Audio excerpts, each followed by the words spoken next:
भक्त का प्रश्न। ईश्वर प्राप्ति के लिए बाह्य साधन सहायक हैं? आंतर तत्व और बाह्य रूप, भीतरी भाव और बाहरी प्रतीक दोनों का सम्मान किया करो। धान के भीतर जो चावल होता है उसी से अंकुर पैदा होता है, बाहरी भूसी से नहीं। परंतु फिर भी सिर्फ चावल बोने से अंकुर नहीं निकलता। फसल के लिए धान ही बोना पड़ता है।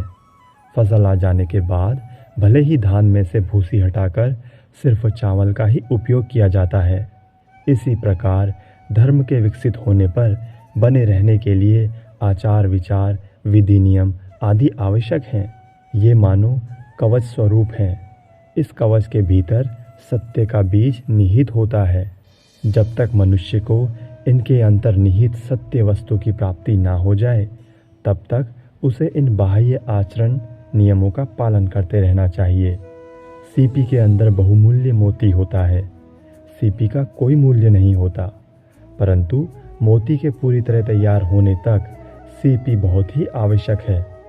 मोती मिल जाने के बाद सीपी का महत्व नहीं रहता। जिसे सर्वोच्च सत्य परमेश्वर की प्राप्ति हो गई है, उसके लिए बाह्य आचार नियमों की आवश्यकता नहीं रह जाती।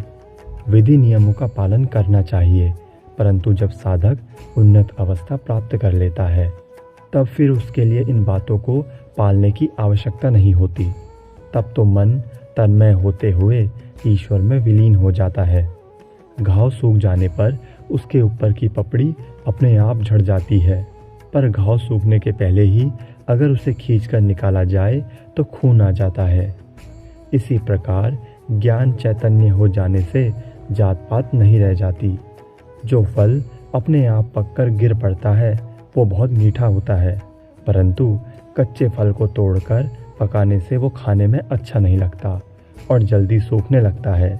इसी तरह पूर्ण ज्ञान चैतन्य प्राप्त हो जाने से मनुष्य के भीतर से जाति भेद अपने आप चला जाता है, परंतु अज्ञानियों के लिए जाति भेद की बड़ी आवश्यकता है।